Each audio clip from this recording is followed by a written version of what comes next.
Audio Jungle.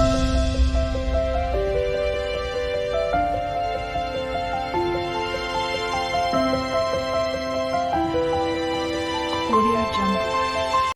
Hello friends, कैसे हैं आप सब लोग। आज हम लोग इस वीडियो लेक्चर में प्रसूति तंत्र में प्रसव परिचर्या के बारे में फर्दर डिस्कस करेंगे। प्रसव विज्ञान के टॉपिक पे हम चर्चा कर रहे थे, जिनकी 2 प्रीवियस वीडियोस आ चुकी हैं, जिनका लिंक डिस्क्रिप्शन में दिया हुआ है। और इस बारे में पिछले वीडियो में हमने प्रसव विज्ञान के बारे में डिस्कस किया था। इस बार प्रसव के समय क्या कर्म करने चाहिए, किस प्रकार से परिचर्या करनी चाहिए, उसके बारे में डिस्कस करेंगे। इसमें हम लोग मुख्य रूप से इस बार हम लोग इस वीडियो में आसन्न प्रसव में परिचर्या या फिर उपस्थित प्रसवा में परिचर्या किस प्रकार होती है, अनागत प्रसव में परिचर्या मतलब अगर गर्भ के अवाक नहीं हो रहा है उस पर किस प्रकार परिचर्या की जाती है उसके बारे में देखेंगे। ठीक है। और अगर गर्भ अवाक हो जा रहा है तो उस पर किस प्रकार की परिचर्या की जाएगी उसके बारे में डिस्कस करेंगे। प्रसव हेतु प्रवाहन का निर्देश, किस प्रकार से प्रवाहन करना चाहिए उसके बारे में डिस्कस करेंगे। अकाल प्रवाहन से परिणाम और अकाल प्रवाहन से किस प्रकार के नुकसान होते हैं, बॉडी को किस प्रकार के रोग उत्पन्न हो सकते हैं उसके बारे में डिस्कस करेंगे। इसी के साथ साथ हम लोग इस वीडियो लेक्चर में कुछ छोटे टॉपिक्स भी डिस्कस करेंगे, जैसे प्रसव में विलंब होने पर प्रयुक्त किस प्रकार की औषधियाँ उनके बारे में डिस्कस करेंगे। और इसी के साथ हम लोग अगर प्रसव में किसी प्रकार का विलंब हो जाता है तो उस समय किस प्रकार की औषधियों को यूज़ किया जा सकता है उसके बारे में डिस्कस करेंगे। चलिए स्टार्ट करते हैं। अगर आपने अभी तक हमारे चैनल को सब्सक्राइब नहीं किया तो सब्सक्राइब कर लीजिए, जिससे आपको आने वाले और भी वीडियोस के नोटिफिकेशन मिलते रहेंगे। आप हमें फेसबुक और इंस्टाग्राम पे भी फॉलो कर सकते हैं। तो चलिए स्टार्ट करते हैं। तो सबसे पहले देखते हैं आसन्न प्रसवा में परिचर्या या उपस्थित प्रसवा में किस प्रकार से परिचर्या की जाती है उसके बारे में। यहाँ पे मैंने जो अलग अलग आचार्य हैं उनके मत के हिसाब से जो भी पॉइंट्स, मेन पॉइंट्स हैं, ठीक है, उनको कंपाइल करके एक जगह पे लिखा है मुख्य रूप से। ठीक है। बट अलग अलग आचार्यों के हिसाब से उन्होंने क्या कहा है, किस प्रकार परिचर्या की जानी चाहिए उसको मैं वर्बली आपको बता दूंगा। अगर आपको अलग अलग आचार्य के हिसाब से भी नोट्स चाहिए तो आप मुझे कमेंट बॉक्स में कमेंट कर दीजिए, मैं आपको प्रोवाइड करा दूंगा। तो इस वीडियो लेक्चर में चूँकि वीडियो बहुत लंबा हो जाएगा अगर अलग अलग आचार्यों के हिसाब से करेंगे, इसलिए मैंने एक जगह संक्षेप में बता दिया है एक ही पेज में। ये यूजी के लिए सफिशिएंट है, और अगर पीजी के लिए आप जानना चाहते हैं तो उस पर मैं वर्बली बता दे रहा हूँ। तो आसन्न प्रसवा में परिचर्या मतलब कि उपस्थित प्रसवा में किस प्रकार से परिचर्या की जानी चाहिए उसके बारे में देखते हैं।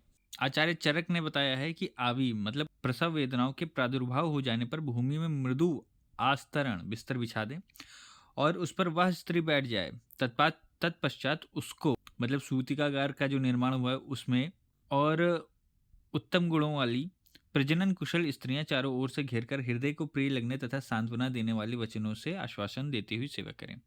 आचार्य सुश्रुत ने क्या बताया? आचार्य सुश्रुत ने सुश्रुत संहिता शारीरिक स्थान के 10वें अध्याय में बताया है, प्रसव करने वाली स्त्री को अभ्यंग कराकर उष्ण जल से स्नान कराएं।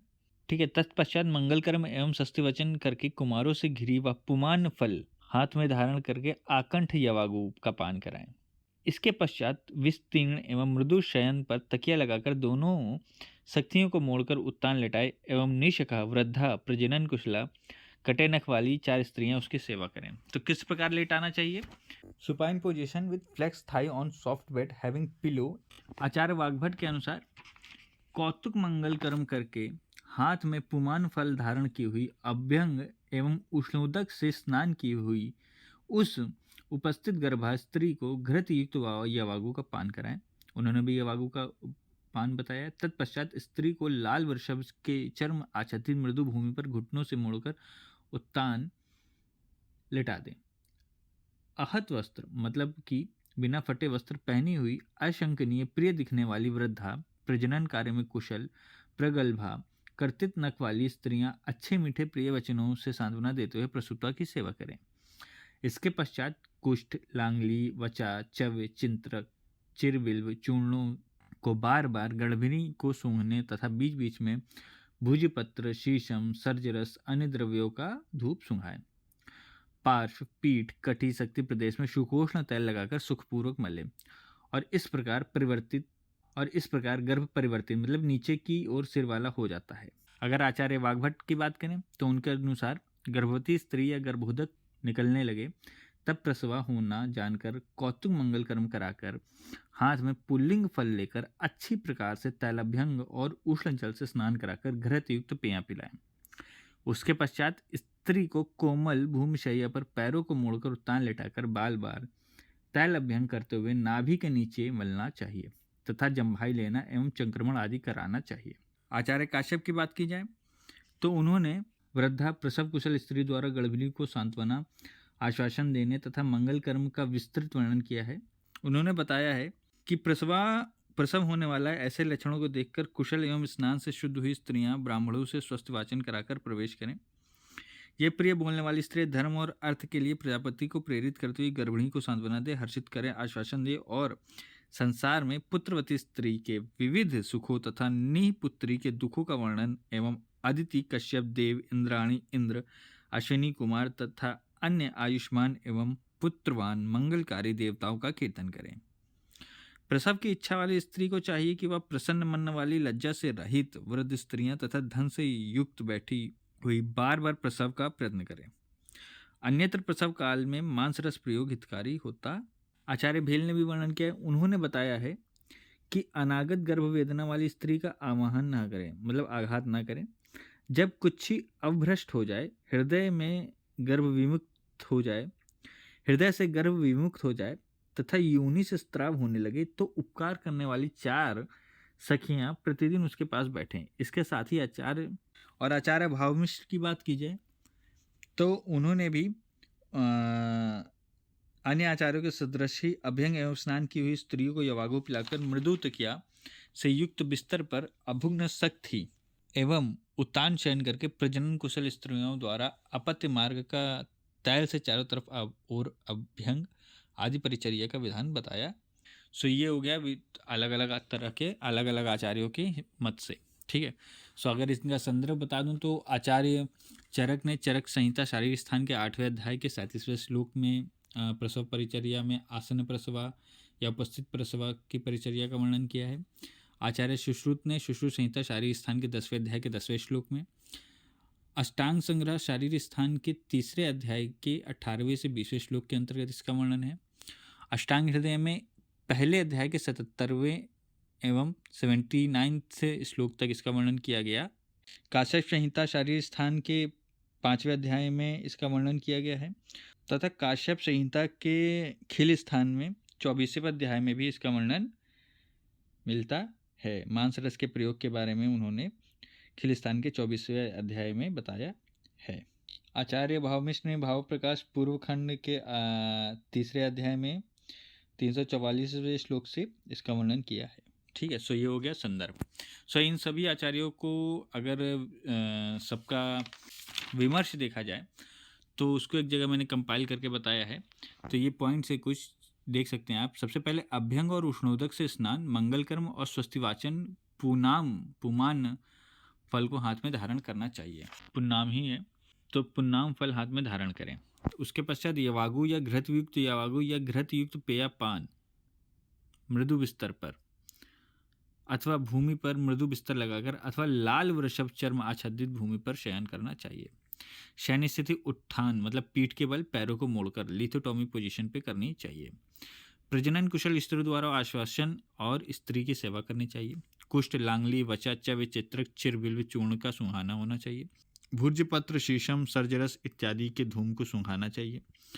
पार्श्व, पृष्ठ, कटिश, शक्ति प्रदेश अथवा नाभि के नीचे शुकोष तैल से अभ्यंग करना चाहिए। सो ये है आसन प्रसवाम परिचर्या। इसमें भूमि शयन के बारे में बात की जाए तो आचारक संहिता और अष्टांग हृदय में इसका वर्णन किया गया है। तकिया लगा के मृदु बिस्तर पर शयन बात की जाए तो सुश्रुत संहिता और आचार्य भाव प्रकाश ने माना है इसको।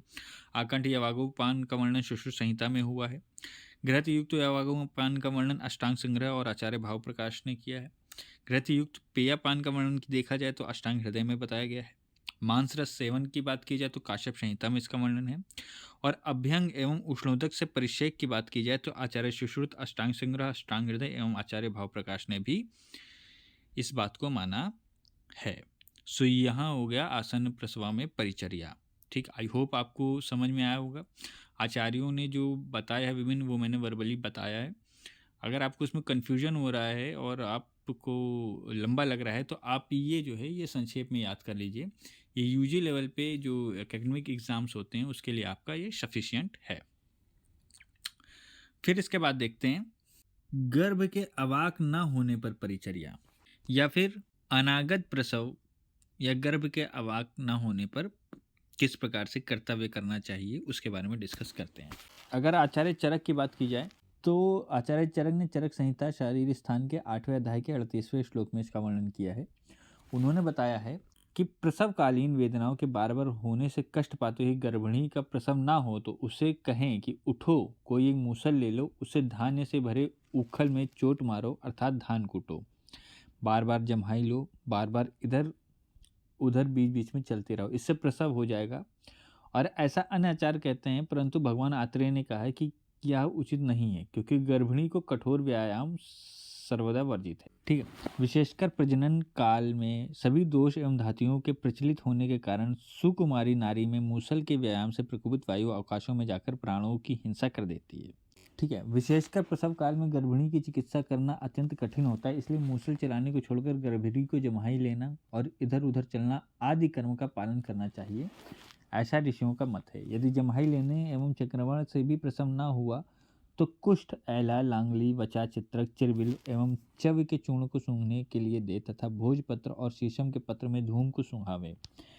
इसी बीच गर्भिणी के कटी, पार्श्व, पृष्ठ और शक्ति को सुकोष्ठ दल से सुखपूर्वक मर्दन करें और इस प्रकार के कर्मों से गर्भ जो है वो भूमि पे मतलब नीचे की ओर आ जाता है। आचार्य सुश्रुत की बात की जाए अगर जो, तो आचार्य सुश्रुत ने शारीर स्थान के 10वें अध्याय में बताया है कि प्रतिलोम गर्भ को अनुलोम करने एवं अनुलोम गर्भ को आकृष्ट खींचने का निर्देश बताते हुए उन्होंने बताया है कि आचार्य वृद्ध वाग्भट जी की बात की जाए तो उन्होंने अष्टांग संग्रह शारीर स्थान के 3रे अध्याय में माना है कि उन्होंने भी आचार्य चरक का अनुकरण करते हुए गर्भ के नीचे नहीं आने पर बार बार जम्हाई लेना, घूमना फिरना तथा अन्यत्र कहे गए विविध विधियों, ठीक है, जैसे कुष्ठादि का चूर्ण, भुजपत्र, शीशम धूम तथा कटी आदि का सुकोष्ठ तैल का मर्दन का प्रयोग करने की बात बताई है। अन्य आचार्यों के मत से ध्यानपूर्ण उखल में मूसल कूटना उचित नहीं है। गर्भिणी के लिए दारुण व्यायाम सदैव वर्जित है, विशेषकर प्रसव काल में तो अतिशय निषिद्ध है, क्योंकि शरीर को धारण करने वाले संपूर्ण धातुओं एवं दोषों को गतिशील होने के कारण अति सुकुमार स्त्री में मूसल चलने जैसे व्यायाम से कुपित हुई वायु स्थान पर आकर प्राणों का भी नाश कर देती है। आचार्य काश्यप जी की बात की जाए तो आचार्य काश्यप ने काश्यप संहिता शारीर स्थान के 5वें अध्याय में बताया है कि मूसल आदि द्वारा व्यायाम, जृंभा एवं चक्रमण सभी क्रियाओं को वर्जित बताया उन्होंने सबसे पहले, क्योंकि प्रसव के समय स्त्री का शरीर अत्यंत मृदु होता है, वात आदि तीनों दोष प्रकोपित होते हैं तथा धातुएं और अपने स्थान से विचलित होती हैं और वह गर्भिणी यत्न पूर्वक धारण करने योग्य होती है। उस समय गर्भिणी अत्यंत सुकुमार होती है एवं उससे क्लेद की वृद्धि होती है। प्रसव काल में विषाद एवं भय होता है। उस समय उसके दुख को देखकर अन्य स्त्रियां कहती हैं कि ऐसा एक पैर यमलोक में तथा एक पैर इस लोक में है, इसलिए यह इस अवस्था में व्यायाम प्रशस्त नहीं है। व्यायाम सेवन से गर्भिणी की तुरंत मृत्यु भी हो सकती है। अति संक्रमण से उपस्थित गर्भ नष्ट हो सकता है और अन्य अत्यायी घोर देहांत करने वाले बड़े रोग भी हो सकते हैं। अतः वचा, लांगली, कुष्ठ, चिरबिल, चित्रक चूर्ण को सूंघे, भुर्जपत्र, नमेरु, गुगलू के धूम को सूंघे तथा बीच बीच में पार्श्व, संधि, पृष्ठ और कटी देश में उष्ण तैल से मालिश करें तथा अवकर्षण करें अर्थात गर्भ को नीचे लाने का प्रयास करें। अन्य आचार्यों का मत है कि दुर्बल गर्भिणी को मद्यपान कराए, परंतु काश्यप ने इसका खंडन करते हुए क्लांत एवं त्रिषित होने पर उसे यवागुपान का निर्देश बताया है। आचार्य भेल की बात की जाए तो आचार्य भेल ने भेल संहिता शारीर स्थान के 8वें अध्याय में बताया है कि स्त्री को एक अक्ष रक्तशाली को अम्ल एवं मूत्र के साथ पिलाएं। इसी कल्प के साथ दंती, द्रवंती, वृश्चिकाली, पुनर्नवा एवं वन शीर्षक मतलब वन पटोल को पिलाएं। इस काल में पुराना शाली या अन्य वस्तुएं पीने को दें और इस विधि से परिवर्तन ना हो तो तीक्ष्ण तैल से अन्वासन दें। यह आचार्य भेल ने माना है। सो इन सबको मैंने एक जगह कंपाइल करके बताया है मेन पॉइंट्स। सबसे पहले गर्भ के अवाक न होने पर जम्हाई लेना या संक्रमण करने को बताना चाहिए। फिर उसके बाद कुष्ठ, एला, लांगली, वचा, चित्रक, चिरबिल एवं चव्य के चूर्ण को सूंघने के लिए दें। शीशम, भुजपत्र इत्यादि के धूम को सूंघने के लिए दें। कटी, पृष्ठ, पार्श्व एवं शक्ति का शुकोण तैल से मर्दन एवं प्रतिलोम गर्भ को सीधे करने का करें। अनुलोम गर्भ को आकृष्ट करना या अवकर्षण करना चाहिए। एक अक्षर रक्तशाली को अम्ल एवं मूत्र के साथ पान कराना चाहिए। उपर्युक्त कल्प के साथ दंती, द्रवंती, वृश्चिकाली, पुनर्नवा, वन शीर्षक, पुराणशाली या अन्य वस्तुओं का पान देना चाहिए। अगर फिर भी नहीं हो रहा है तो तीक्ष्ण तैल से अंत में अनुवासन बस्ती देना चाहिए। सो ये हो गया विमर्श, इसका एक तरह से देख सकते हैं इसको, ठीक। सो ये हो गया गर्भ अभाग न होने पर परिचर्या। फिर इसके बाद देखते हैं गर्भ के अवाक हो जाने पर कार्य, मतलब कि management after descent of foetus. तो इसमें आचार्य चरक ने शारीरिक स्थान में 8वें अध्याय में बताया है। परिवर्तित गर्भ की अवस्था में आचार्य चरक ने शारीरिक स्थान के 8वें अध्याय में बताया है कि स्त्री को पलंग पर लेटाकर प्रवाहन मतलब जोर लगाने के लिए कहे और परिचर्या करने वाली अनुकूल स्त्रियां उनके कान में मंत्रों का उच्चारण करें। जो मंत्र हैं वो श्लोक में ही लिखा हुआ है। इसकी मीनिंग क्या है कि पृथ्वी, जल, आकाश, तेज, वायु, विष्णु एवं प्रजापति तुझ गर्भयुक्त की रक्षा करें तथा तुझे शल्य से विरहित कर दें। हे शुभानने, तू क्लेश से विरहित होते हुए अवक्लिष्ट कार्तिकेय से अभिरक्षित कार्तिकेय के सदृशी पुत्र को उत्पन्न करे। अगर आचार्य सुश्रुत की बात की जाए तो आचार्य सुश्रुत ने बताया है कि स्त्री के अपत्य मार्ग में लोमों के अनुकूल सुखपूर्वक अभ्यंग करें। उन्होंने इस अभ्यंग के बारे में बताया है। अष्टांग संग्रह की बात की जाए तो परिवर्तित गर्भ स्त्री को पलंग पर लेटाकर कुशल स्त्री पैरों की ओर बैठकर योनि का अनुलोम एवं सुखपूर्वक अभ्यंग करे और स्फिगो को पैरों से दबाए। बार बार योनि का प्रसारण करें, ठीक है। और कहें, हे शुभ को धीरे धीरे प्रवाहन करो, तुम्हारे मुख का वर्ण सुप्रसन्न है, पुत्र को जन्म करोगी। अन्य स्त्री वाम कर्म में इस मंत्र को जपें। पृथ्वी, जल, आकाश, तेज, वायु, विष्णु और प्रजापति गर्भ युक्त तेरी रक्षा करे और तुझे शल्य से रहित करे। हे शुभानने, तू बिना क्लेश के कष्ट से रहित कार्तिकेय से अभिरक्षित कार्तिकेय के ही सदस्य पुत्र को उत्पन्न करे तथा इसी प्रकार अमृत, सोम, चित्रभानु, भामिनी तथा उच्च श्रवा नामक अश्व तेरे मंदिर में निवास करें, मतलब कि तुम्हारे घर में रहकर तुम्हारी रक्षा करें। हे स्त्री, जल से उद्दत या अमृत तेरे लघु गर्भ को मुंजित करा दें एवं अग्नि, वायु, सूर्य, इंद्र तथा समुद्र तुझे शांति दें।